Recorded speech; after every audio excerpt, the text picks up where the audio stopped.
ಸಾಕಷ್ಟು ಚರ್ಚೆ ನಡೀತಾ ಇತ್ತು, ಬಂದ್ ಬೇಕಾ ಬೇಡವಾ ಅನ್ನೋ ಕಾರಣಕ್ಕೆ. ಇವತ್ತು ನೋಡಿ ವಾಟಾಳ್ ನಾಗರಾಜ್ ಅವರ ನೇತೃತ್ವದಲ್ಲಿ ಒಂದು ಸಭೆಯನ್ನ ನಡೆಸಿದ್ದಾರೆ. ಸಾರಾ ಗೋವಿಂದ್ ಅವರು ಬಂದ್ಗೆ ಯಾರೆಲ್ಲ ಬೆಂಬಲವನ್ನ ಕೊಡೋದಿಲ್ಲ ಬಾಯಿ ಮುಚ್ಕೊಂಡು ಕೂತ್ಕೊಳ್ಳಿ ಅಂತ ಹೇಳಿದ್ದಾರೆ. ಅವತ್ತಿನ ಕೂಲಿಯನ್ನ ನಂಬಿ ಬದುಕುವಂತವ್ರು ನಮಗ್ ಬಂದ್ ಬೇಡ ಸ್ವಾಮಿ, ಒಂದು ದಿವಸ ಬಂದ್ ಮಾಡ್ಬಿಟ್ರೆ ಈ ಸಮಸ್ಯೆಗೆ ಶಾಶ್ವತ ಪರಿಹಾರ ಸಿಕ್ಕಿಬಿಡುತ್ತಾ ಅನ್ನೋ ಪ್ರಶ್ನೆಯನ್ನ ಮಾಡ್ತಾ ಇದ್ದಾರೆ. ಅವತ್ತೊಂದು ದಿವಸ ಮೆಡಿಕಲ್ ಸ್ಟೋರ್ ಇರುತ್ತೆ, ಅಥವಾ ಹಾಲು ಮೊಸರು ಸಿಗುತ್ತಾ, ದಿನನಿತ್ಯ ಬಳಸುವಂತಹ ವಸ್ತುಗಳು ಸಿಗುತ್ತಾ, ಹೀಗೆ ಹಲವು ಪ್ರಶ್ನೆಗಳಿದಾವೆ. ಕನ್ನಡ ಪರ ಸಂಘಟನೆಗಳು ಈಗ ಬಂದ್ಗೆ ಕರೆ ಕೊಟ್ಟಿರೋದ್ರಿಂದ ಹಲವು ಸಂಘ ಸಂಸ್ಥೆಗಳು ಬಂದ್ಗೆ ಸಹಕಾರವನ್ನ ಕೊಡ್ತೀವಿ ಅಂತ ಹೇಳಿದ್ದಾರೆ, ಬೆಂಬಲವನ್ನ ಕೊಡ್ತೀವಿ ಅಂತ ಹೇಳಿದ್ದಾರೆ. ಇನ್ನು ಮರಾಠಿ ಪುಂಡರ ದೌರ್ಜನ್ಯವನ್ನ ಖಂಡಿಸಿ ಕರ್ನಾಟಕ ಬಂದ್ ಮಾರ್ಚ್ 22ರಂದು ಕರ್ನಾಟಕ ಬಂದ್ ಮಾಡ್ತೀವಿ ಅಂತ ಬೆಂಗಳೂರಲ್ಲಿ ವಾಟಾಳ್ ನಾಗರಾಜ್ ಘೋಷಣೆ ಮಾಡಿದ್ದಾರೆ. ಕರ್ನಾಟಕ ಬಂದ್ ಸಂಪೂರ್ಣ ಯಶಸ್ವಿ ಆಗುತ್ತೆ, ನಮ್ಮನ್ನ ಜೈಲಿಗೆ ಹಾಕಿದ್ರೂ ಪರವಾಗಿಲ್ಲ ಬಂದ್ ಮಾಡ್ತೀವಿ ಅಂತ ಹೇಳಿದ್ದಾರೆ. ಸೊ ಹಾಗಾದ್ರೆ ಏನ್ ಮಾತನಾಡಿದ್ದಾರೆ ಕೇಳಿಸ್ಕೊಳ್ಳೋಣ. ಪದೇ ಪದೇ ನಮ್ಮ ರಾಜ್ಯದ ಮೇಲೆ ಕನ್ನಡಿಗರ ಮೇಲೆ ಎಂಇಎಸ್ನ ಪುಂಡಾಟಿಕೆ, ಅದರ ಜೊತೆ ಕೇಂದ್ರ ಸರ್ಕಾರದಿಂದ ಪದೇ ಪದೇ ನಿರಂತರವಾಗಿ ರಾಜ್ಯ ಸರ್ಕಾರಕ್ಕೆ ಧೋರಣೆಯನ್ನು ಖಂಡಿಸಿ ಅಖಿಲ ಕರ್ನಾಟಕದಾದ್ಯಂತ ಕರ್ನಾಟಕ ಬಂದ್ಗೆ ಕರೆಯನ್ನು ಕೂಡ ಕೊಟ್ಟಿದ್ದಾರೆ. ಇದ್ರ ಜೊತೆ ಮಾತಾಡೋದಕ್ಕೆ ನಮ್ಮ ಜೊತೆ ಕನ್ನಡ ಒಕ್ಕೂಟಗಳ ಸಂಘದ ಅಧ್ಯಕ್ಷರಾದಂಥ ಮತ್ತೆ ಅದೇ ರೀತಿಯಲ್ಲಿ ಕೂಡ ಕನ್ನಡ ಪರ ಹಿರಿಯ ಹೋರಾಟಗಾರಂತ ವಾಟಾಳ್ ನಾಗರಾಜ್ ಅವರಿದ್ದಾರೆ ನಮ್ಮ ಜೊತೆ. ಅವ್ರ ಜೊತೆ ಮಾತಾಡೋಣ. ಸರ್, ಕರ್ನಾಟಕ ಬಂದ್ ಯಾವ ರೀತಿಯಾಗಿ ಇರುತ್ತೆ? ಪವರ್ಫುಲ್ ಆಗಿರುತ್ತೆ. ಕರ್ನಾಟಕ ಬಂದ್ ಪವರ್, ಕರ್ನಾಟಕ ಬಂದ್ ಪವರ್ನ ತೋರಿಸ್ತೀವಿ. 22ನೇ ತಾರೀಕು 22 ಸಂಪೂರ್ಣ ಬಂದ್, ಬೆಳಿಗ್ಗೆ 6ರಿಂದ ಸಂಜೆ 6ರವರೆಗೆ ಇಡೀ ಕರ್ನಾಟಕದ ಉದ್ದಗಲಕ್ಕೂ ನಾಡಿಗಾಗಿ, ಕನ್ನಡಿಗರಿಗಾಗಿ, ಕನ್ನಡಿಗರ ಸ್ವಾಭಿಮಾನಕ್ಕಾಗಿ, ಪರಭಾಷೆಯವರ ದಬ್ಬಾಳಿಕೆ ವಿರುದ್ಧ, ಎಂಇಎಸ್ನವರ ವಿರುದ್ಧ, ಉತ್ತರ ಕರ್ನಾಟಕಕ್ಕಾಗಿ, ಹೈದರಾಬಾದ್ ಕರ್ನಾಟಕಕ್ಕಾಗಿ ಕರ್ನಾಟಕ ಬಂದ್. ಸರ್, ಪ್ರಮುಖವಾಗಿ ಎಂಇಎಸ್ನವರು ಪುಂಡಾಟಿಕೆ ಮಾಡಿದ್ದು ಕೆಎಸ್ಆರ್ಟಿಸಿ ನೌಕರರ ಮೇಲೆ. ಹೀಗಾಗಿ ಸಾರಿಗೆ ನೌಕರರು ಯಾವ ರೀತಿಯಾಗಿ ಬೆಂಬಲ ಕೊಡ್ತಿದ್ದಾರೆ? ಅವರಿಗೆ ಸ್ವಾಭಿಮಾನ ಇದೆ. ಸಾರಿಗೆ ಚಾಲಕರುಗಳಿಗೆ ಅದ್ಭುತವಾದ ಸ್ವಾಭಿಮಾನ ಇದೆ. ಅವರು ತಮ್ಮ ಸ್ವಾಭಿಮಾನಕ್ಕಾಗಿ ಆವತ್ತು ಇಡೀ ಸಾರಿಗೆ ಇಲಾಖೆ ಯಾವುದೇ ಬಸ್ಗಳನ್ನ ಬೀದಿಗೆ ತರಬಾರದು. 22ಕ್ಕೆ ಏನಿರುತ್ತೆ ಸರ್ ರಾಜ್ಯದಲ್ಲಿ? 22 ಆಸ್ಪತ್ರೆಗಳು ಏನೂ ತೊಂದರೆ ಇಲ್ಲ, ಔಷಧಿ ಅಂಗಡಿಗಳು ತೊಂದರೆ ಇಲ್ಲ, ಖಾಸಗಿ ಆಸ್ಪತ್ರೆಗಳು ತೊಂದರೆ ಇಲ್ಲ, ಆಂಬುಲೆನ್ಸ್ಗಳು ತೊಂದರೆ ಇಲ್ಲ, ಮಾಧ್ಯಮದವರು ಓಡಾಡ್ತಾರೆ. ಇದಿಷ್ಟು ವಾಟಾಳ್ ನಾಗರಾಜ್ ಅವರ ಮಾತಾಗಿದ್ದು. 22ರಂದು ಕರ್ನಾಟಕ ಬಂದ್ ಯಾವ ರೀತಿಯಾಗಿರುತ್ತೆ, ಸರ್ಕಾರ ಯಾವ ರೀತಿಯಾಗಿ ಇದನ್ನ ಸ್ವೀಕರಿಸುತ್ತೆ, ಮತ್ತೆ ಅದೇ ರೀತಿ ಕೂಡ ಒಂದು ಕೇಂದ್ರ ಸರ್ಕಾರದ ವಿರುದ್ಧ ಕೂಡ ಈ ಒಂದು ಪ್ರತಿಭಟನೆ ನಡೀತಿದ್ದು, ಕೇಂದ್ರ ಸರ್ಕಾರ ಯಾವ ರೀತಿಯಾಗಿ ಮಧ್ಯಸ್ಥಿಕೆಯನ್ನು ವಹಿಸಿ ರಾಜ್ಯಕ್ಕೆ ಆಗ್ತಿರುವಂತಹ ಅನ್ಯಾಯವನ್ನ ಯಾವ ರೀತಿಯಾಗಿ ತಡೆಗಟ್ಟುತ್ತೆ ಅನ್ನೋದನ್ನ ಕಾದು ನೋಡಬೇಕಿದೆ. ಕ್ಯಾಮರಾಮನ್ ರವಿಕುಮಾರ್ ಜೊತೆ Maladahalli Sridhar, power TV, Bengaluru. MES ಪುಂಡರ ಹಾವಳಿಯನ್ನ ನಾವು ಸಹಿಸಿಕೊಳ್ಬೇಕಾ? ನೊಂದವರ ಪರ ನಾವು ನಿಲ್ಲೋದ್ ಬೇಡವಾ? ಈ ಸಮಯದಲ್ಲಿ ನಾವು ಸುಮ್ಮನೆ ಕೂತ್ಕೊಂಡ್ರೆ ಹೇಗೆ? ಬೆಳಗಾವಿಗೆ ಹೋಗಿ ಬಂದ್ರೂ ಕೂಡ ಕನ್ನಡಿಗರ ಮೇಲೆ ಹಲ್ಲೆಯಾಗ್ತಾ ಇದೆ ಅಂತ ಕನ್ನಡ ಪರ ಹೋರಾಟಗಾರ ಸಾರಾ ಗೋವಿಂದ್ ಆಕ್ರೋಶವನ್ನ ವ್ಯಕ್ತಪಡಿಸಿದ್ದಾರೆ. ನಮ್ಮ ಪ್ರತಿನಿಧಿ ಶಶಿಧರ್ ಜೊತೆ ಸಾರಾ ಗೋವಿಂದ್ ಮಾತನಾಡಿದ್ದಾರೆ, ಏನ್ ಹೇಳಿದ್ದಾರೆ ಕೇಳಿಸ್ಕೊಳ್ಳಿ. 22ಕ್ಕೆ ಕರ್ನಾಟಕ ಬಂದನ್ನ ಕರೆ ಕೊಟ್ಟಿದ್ದಾರೆ. ಯಾವತ್ತು ಬಂದ್ ದಿನ ಏನಿರುತ್ತೆ, ಏನಿರಲ್ಲ, ಯಾರೆಲ್ಲ ಬೆಂಬಲ ಕೊಡ್ತಿದ್ದಾರೆ ಅನ್ನೋದ್ರ ಬಗ್ಗೆ ನಮ್ಮ ಜೊತೆ ಮಾತಾಡೋಕ್ಕೆ ಸಾರಾ ಗೋವಿಂದ್ ಇದ್ದಾರೆ. ಅವ್ರ ಜೊತೆ ಮಾತಾಡೋಣ. ಸರ್, ಬಂದ್ ಯಾವ ರೀತಿಯಾಗಿರುತ್ತೆ? ಸರ್, ನಾವು ಬಂದ್ಗೆ ಕರೆ ಕೊಡೋದು ನಮ್ಮ ಕರ್ತವ್ಯ. ಈ ನಾಡಿನ ಸಮಸ್ಯೆ ಬಗ್ಗೆ ಜನ ಅರ್ಥ ಮಾಡಿಕೊಂಡು ಎಷ್ಟರ ಮಟ್ಟಿಗೆ ಸ್ಪಂದಿಸ್ತಾರೆ ಅನ್ನೋದು ಅವ್ರಿಗೆ ಬಿಟ್ಟಿದ್ದು ವಿಚಾರ. ನಾವು ಅಂದ್ಕೊಂಡಿದ್ದೀವಿ ಸಂಪೂರ್ಣವಾಗಿ ಎಲ್ಲರೂ ಸಹಕರಿಸ್ತಾರೆ ಅಂತ ಹೇಳ್ಬಿಟ್ಟು ಅಂದ್ಕೊಂಡಿದ್ದೀವಿ. ಈಗಾಗಲೇ ಸುಮಾರು 100 ಸಂಘಟನೆಗಳು ನಮ್ಮ ಜೊತೆ ಕೈ ಜೋಡಿಸಿದ್ದಾರೆ. ಅನೇಕ ಜನ ವಾಣಿಜ್ಯೋದ್ಯಮಿಗಳು ನಮ್ಮ ಜೊತೆ ಕೈ ಜೋಡಿಸಿದ್ದಾರೆ.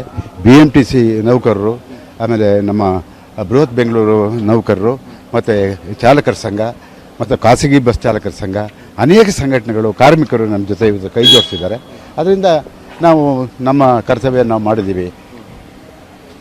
ಮುಂದಿನ ಇದನ್ನು ಅವ್ರಿಗೆ ಬಿಟ್ಟಿದ್ದೀವಿ. ಒಟ್ಟಿನಲ್ಲಿ ಬಂದ್ ಯಶಸ್ವಿ ಆಗುತ್ತೆ, ಇದರಲ್ಲಿ ಎರಡು ಮಾತಿಲ್ಲ. 22ನೇ ತಾರೀಕು ಥಿಯೇಟರ್ಗಳು ಮತ್ತೆ ಮಲ್ಟಿಪ್ಲೆಕ್ಸ್ಗಳು ಇರುತ್ತಾ ಇಲ್ವಾ? ಅಲ್ಲ, ಯಾವ ಇರಬಾರ್ದು ಅಂತ ನಾವು ಇರೋದಕ್ಕೆ ಅವಕಾಶ ಇಲ್ಲ. ನೋಡೋಣ, ನನ್ನ ಪ್ರಯತ್ನ ನಾವು ಮಾಡ್ತೀವಿ. ಅವ್ರನ್ನ ಮನವೊಲಿಸೋಂಥ ಕೆಲಸ ನಾವು ಮಾಡ್ತೀವಿ. ಅವ್ರು ನಮ್ಮ ಜೊತೆ ಕೈ ಜೋಡಿಸ್ತಾರೆ ಅನ್ನೋ ನಂಬಿಕೆ ನನಗಿದೆ. ಸಾರಿಗೆ ಸಚಿವರು ಯಾವ ರೀತಿಯಾಗಿ ಪ್ರತಿಕ್ರಿಯೆ ಕೊಟ್ಟಿದೆ ಸರ್ ಬಂದ್ ವಿಚಾರಕ್ಕೆ? ಇಲ್ಲ, ನಾವು ನೋಡಿ ಯಾವತ್ತೂ ಕೂಡ ಸರ್ಕಾರ ಈ ಬೆಂಬಲ ನೀವು ಮಾಡ್ತಾ ಇದ್ದೀರಾ, ಬೆಂಬಲ ಕೊಡ್ತೀವಿ ಅಂತ ಯಾರೂ ಹೇಳಲ್ಲ. ನಮ್ಮ ವಿಚಾರ ಇದ್ದಾರೆ ಏನು ಅಂದರೆ, ನಾವು ಕೆಲವು ವಿಚಾರಗಳನ್ನ ಅವ್ರಿಗೆ ತಿಳಿಸ್ಬೇಕು, ತಿಳಿಸಿದ್ದೀವಿ ಅಷ್ಟೇ. ಬೆಂಬಲ ಕೊಡೋದು ಬಿಡೋದು ಅವ್ರಿಗೆ ಬಿಟ್ಟಿದ್ದು. ಅದನ್ನು ನಿರೀಕ್ಷೆ ಕೂಡ ನಮ್ಮಲ್ಲಿಲ್ಲ, ನಿರೀಕ್ಷೆನೂ ಇಟ್ಕೊಂಡಿಲ್ಲ. ನಮ್ಮ ಮುಂದೆ ಏನಾದರೂ ಬಂದಲ್ಲಿ ಸಂದರ್ಭದಲ್ಲಿ ಸಣ್ಣ ಪುಟ್ಟ ಘಟನೆಗಳು ನಡೆದ್ರೆ ಅವರೇ ಬಸ್ ನಿಲ್ಲಿಸ್ಬೋದು, ಅದಕ್ಕೆ ವ್ಯವಸ್ಥೆ ಇದೆ. ಮೆಟ್ರೋದಲ್ಲಿ ಕನ್ನಡಿಗರಿಗೆ ಪದೇ ಪದೇ ಅನ್ಯಾಯ ಆಗ್ತಿದೆ. ಇದನ್ನು ಯಾರೂ ಸಹಿಸ್ಕೊಳ್ಳಲ್ಲ ಸರ್. ನಾವು ಕನ್ನಡ ಪರವಾಗಿ ನಿಂತಿರೋರು, ನಾವು ಇದನ್ನು ಸಹಿಸ್ಕೊಳ್ಳಿಕ್ಕೆ ಸಾಧ್ಯ ಇಲ್ಲ. ನಮ್ಮ ಹೋರಾಟ ನಾಳೆ ಪ್ರಾರಂಭ ಆಗೋದು ಮೆಟ್ರೋಯಿಂದಾನೆ. ಓಕೆ ಸರ್, ಇದಿಷ್ಟು ಸಾರಾ ಗೋವಿಂದ್ ಅವರ ಮಾತಾಗಿದೆ. ಕ್ಯಾಮ್ರಾಮನ್ ರವಿ ಜೊತೆ ಮಲ್ಲನಹಳ್ಳಿ ಶಶಿಧರ್, ಪವರ್ ಟಿವಿ, ಬೆಂಗಳೂರು. ನೋಡಿ, ಕನ್ನಡ ಪರ ಸಂಘಟನೆಗಳ ಬಂದ್ ಕರೆಗೆ ಬೆಂಗಳೂರಿನಲ್ಲಿ ಪಾಪ ಬಡ ವ್ಯಾಪಾರಿಗಳು ಮಾತ್ರ ದಮ್ಮಯ್ಯ ಅಂತೀವಿ ಸರ್, ದಯವಿಟ್ಟು ಬಂದ್ ಮಾಡಬೇಡಿ ಅಂತ ಹೇಳ್ತಾ ಇದ್ದಾರೆ. ಫುಟ್ಪಾತ್ಗಳಲ್ಲಿ ಚಿಕ್ಕ ಪುಟ್ಟ ವ್ಯಾಪಾರ ಮಾಡೋರು ಬಂದ್ನಿಂದ ತಮಗೆ ಆಗುವಂತಹ ಸಂಕಷ್ಟಗಳ ಬಗ್ಗೆ ಹೇಳ್ಕೊಂಡಿದ್ದಾರೆ. ಬನ್ನಿ ಕೇಳಿಸ್ಕೊಳ್ಳೋಣ. ಅವ್ರವ್ರು ಇಲ್ಲಿದ್ರೆ ನಾವು ಬುದ್ಧಿ ಕಲಿಸ್ಬೋದು. ನಮ್ಮವರೇ ಅಲ್ಲಿ ಹೋಗಿ ಸಿಕ್ಕಾಕೊಂಡು ಅವ್ರು ಎಲ್ಲೋ ಅವ್ರೆ, ನಾವೆಲ್ಲೋ ಇದ್ದೀವಿ. ಏನ್ ಮಾಡಕ್ಕಾಗುತ್ತೆ? ನಾವು ಬೇರೆ ಬಂದ್ ಮಾಡ್ಬೋದು ಅಷ್ಟೇ. ಅವ್ರನ್ನೇನಾದ್ರು ಮುಟ್ಟಕ್ಕಾಗುತ್ತಾ? ಅದು ಯಾರು ಮಾಡ್ಬೇಕಾಗಿರೋದು? ನಾವು ಪಬ್ಲಿಕ್ ಮಾಡಕ್ಕಾಗತ್ತರ? ನಾವು ಅಲ್ಲಿ ಹೋಗಕ್ಕಾದ್ರೆ ಆಗುತ್ತಾ? ಮುಂದೆಲ್ಲ ಏನ್ ಲಾಸ್ ಆಗಲ್ಲ ಬಿಡಿ. ದೊಡ್ಡ ದೊಡ್ಡ ಅಂಗಡಿಯವರಿಗೆ ಲಾಸ್ ಆಗುತ್ತೆ. ಹೌದು, 1,000 ರೂಪಾಯಿ ಲಾಸ್ ಆಗುತ್ತೆ. ಪ್ರಕಾರ ಮಾಡಬಾರ್ದು, ಆದ್ರೆ ಅದನ್ನ ನೆನೆಸ್ಕೊಂಡ್ರೆ ಮಾಡಬೇಕು ಅನ್ಸುತ್ತೆ ಅಲ್ವಾ? ಪಾಪ ಡ್ರೈವರ್ ಏನು ತಪ್ಪು ಮಾಡ್ದ? ಅವನ ಅನ್ಯಾಯವಾಗಿ ಇಲ್ಲಿಂದ ಅಲ್ಲಿ ಒಂದು ಬೇಡ ಅಂತ ಹೇಳ್ತೀವಿ. ನಾನು ಬಂದ್ ಮಾಡಿದ್ರೆ ಏನು ಪ್ರಯೋಜನ ಇದೆ? ಏನಾರ ಒಂದು ಇದು ಮಾಡಿದ್ರೆ ಪರವಾಗಿಲ್ಲ, ಏನು ಮಾಡೋಕ್ಕಲ್ಲ. ಸುಮ್ಮನೆ ಬಂದ್ ಮಾಡಿಬಿಟ್ಟು ಸುಮ್ಮನೆ ಬಂದ್ ಮಾಡಿದ್ರೆ ಒಂದು ಕ್ಲಿಯರ್ ಮಾಡಬೇಕು, ಒಳ್ಳೇದು ಮಾಡ್ಬೇಕು, ಕೆಟ್ಟದ್ದು ಮಾಡೋಕೆ ಹೋಗ್ಬಾರ್ದು. ಬಂದ್ ಮಾಡಿದ್ರೆ ಒಳ್ಳೇದು ಮಾಡ್ಬೇಕು, ಕೆಟ್ಟದ್ದು ಮಾಡೋಕೆ ಹೋಗ್ಬೇಡ. ಯಾಕಂದ್ರೆ ಬಂದ್ ಮಾಡ್ಬಿಟ್ಟು ಸುಮ್ಮನೆ ವೇಸ್ಟ್. ಒಂದು ಬೇಡ, ಬೇಕು ಮಾಡಬೇಕು. ಕರ್ನಾಟಕದ ಬಗ್ಗೆ ಒಳ್ಳೆ ಮನೋಭಾವ ಮಾಡಲೇಬೇಕು. ಆದ್ರೆ ಶನಿವಾರ ಎಕ್ಸಾಮ್ ಇದೆ, ಇನ್ನೂ ಒಂದು ದಿವಸ ಮಾಡಿದ್ರೆ ಇಡೀ ಕರ್ನಾಟಕ ಜನ ಬೆಂಬಲ ಕೊಡ್ತಿದ್ರು ನಮ್ಮ ಅನಿಸಿಕೆ. ಇವಾಗ ಮಕ್ಕಳ ಮೇಲೆ ಪ್ರೆಷರ್ ಆಗುತ್ತೆ, ಮಕ್ಕಳಿಗೆ ತೊಂದರೆ ಆಗುತ್ತೆ. 21, 22 ಸ್ಟಾರ್ಟ್ ಅಂದರೆ ನಾಳೆ ಕಷ್ಟ.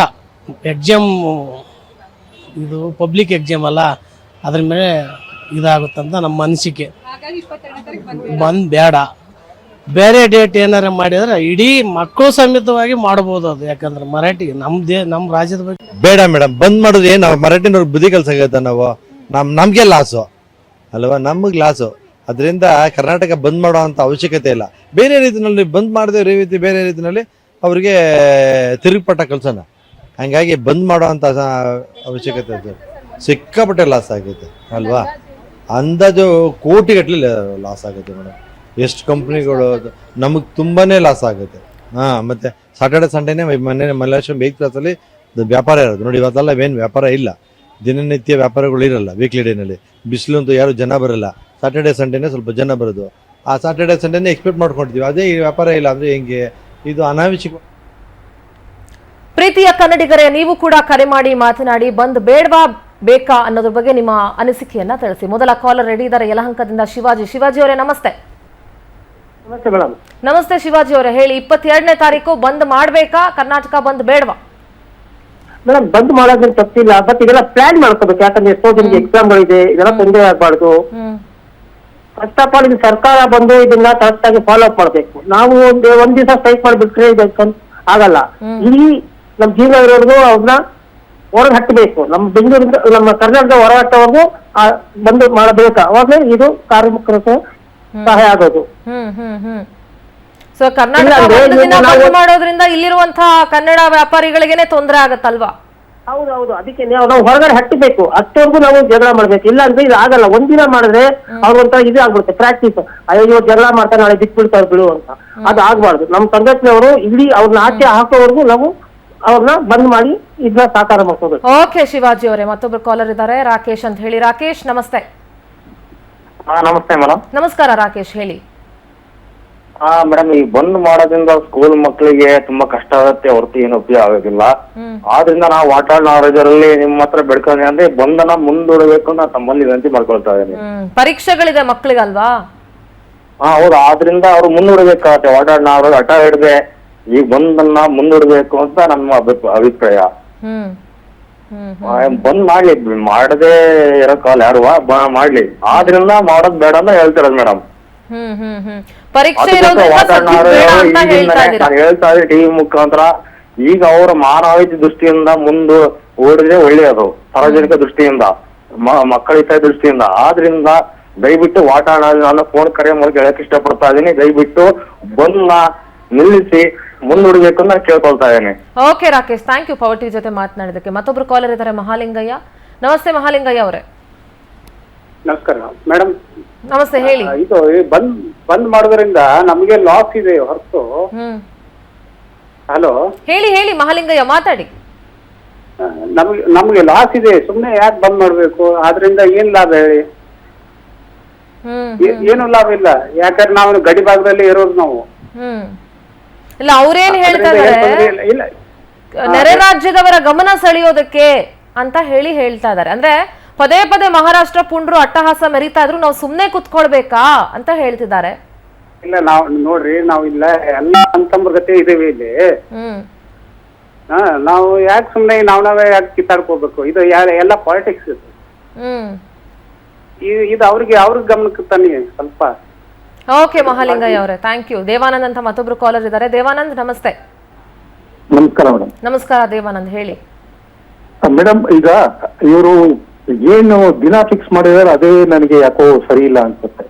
4th Saturday most of the government officers, IT, BT ಎಲ್ಲಾ ಕಂಪನಿಗಳು ರಜಾ ಇರತ್ತೆ, ಅವ್ರವ್ರ ಮನೇಲಿ ಇರ್ತಾರೆ. ಯಾರು ಬಂದ್ಬಿಟ್ಟು ಇವ್ರೇನಂತ ಹೇಳಿದ್ರೆ ವರ್ಕಿಂಗ್ ಡೇ ಮಾಡಿದಾಗ ಜನಗಳ ಮೇಲೆ ಅದರ ಪ್ರಭಾವ ಬೀರ್ಬೋದು. ಎಲ್ಲ ರಜಾ ಇರೋ ದಿನ ಮತ್ತೆ ಸಣ್ಣ ಪುಟ್ಟ ವ್ಯಾಪಾರಿಗಳು ಯಾವ್ದಾನ ಬ್ಯಾಂಗ್ಳೂರು ಯಾವ ಮೂಲೆ ಹೋದ್ರು ಸಾಟರ್ಡೆ ಸಂಡೇ ವ್ಯಾಪಾರ ಆಗೋ ದಿನ. ಅಂತ ದಿನದಲ್ಲಿ ಇವ್ರು ರಜಾ ಮಾಡ್ಬಿಟ್ರೆ ಎಲ್ರಿಗೂ ಬಿಸ್ನೆಸ್ ಅಲ್ಲಿ ಏಟ್ ಬೀಳುತ್ತೆ ಮೇಡಮ್. ನಿಜ ನಿಜ ನಿಜ. ಸೊ ಅದರಿಂದ let them fix mid of the week, ವಾರದ ಮಧ್ಯದ ದಿನ ಬುಧವಾರ ಅಥವಾ ಗುರುವಾರ ಯಾವ್ದನ್ನ ಒಂದಿನ ಫಿಕ್ಸ್ ಮಾಡಿದ್ರೆ ಎಲ್ರಿಗೂ ಅದ್ರ ಎಫೆಕ್ಟ್ ಗೊತ್ತಾಗುತ್ತೆ, ಸರ್ಕಾರಕ್ಕೂ ಅದರ ಎಫೆಕ್ಟ್ ಗೊತ್ತಾಗುತ್ತೆ. ಯಾವಾಗ ಸರ್ಕಾರಿ ನೌಕರರು ಬರೋದಿಲ್ವೋ ಅವಾಗ ಸರ್ಕಾರಕ್ಕೂ ಅದರ ಎಫೆಕ್ಟ್ ಗೊತ್ತಾಗುತ್ತೆ. ಇಲ್ಲ ಅಂತ ಹೇಳಿದ್ರೆ ಏನೋ ಒಂದಿನ ಮಾಡಿದ್ರು ಬಿಟ್ರು ಆಗೋಯ್ತು ಅಂತ. ಇದು ವರ್ಷ 364 ದಿನ ಬ್ಯಾಲೆನ್ಸ್ ಬಿಟ್ಬಿಡ್ತಾರೆ. ಈ ತರ ಒಂದಿನ ಮಾಡೋದಕ್ಕಿಂತ ಅಟ್ಲೀಸ್ಟ್ ಮಂತ್ಲಿ ಒಂದು ಕಾರ್ಯಕ್ರಮ ಒಂದೊಂದು ಜಿಲ್ಲೆಯಲ್ಲಿ ಮಾಡ್ಕೊಂಡು ಹೋದ್ರೆ ಇದ್ರ ಆಫ್ಟರ್ ಎಫೆಕ್ಟ್ಸ್ ಇರಬೇಕು. ರೆಗ್ಯುಲರ್ ಆಗಿತ್ತು ಅಂತ ಹೇಳಿದ್ರೆ ಅವ್ರ ಮನ್ಸಲ್ಲಿ ಉಳಿಯುತ್ತೆ, ಮರಾಠಿಗರು ಅಂತ ಹೇಳಿದ್ರೆ ಇವತ್ತಿನ ದಿನ ಕನ್ನಡಿಗರು ಎಚ್ಚೆತ್ಕೊಂಡಿದ್ದಾರೆ. ಇಲ್ಲ ಅಂತ ಹೇಳಿದ್ರೆ ಇದು ಆಗೋದೇ ಇಲ್ಲ, ಸಾಧ್ಯ ಇಲ್ಲ. ಎಸ್ ಎಸ್, ಒಳ್ಳೆ ಯೋಜನೆಯನ್ನ ಕೊಟ್ಟಿದ್ದೀರಿ ದೇವಾನಂದ್ ಅವರೇ.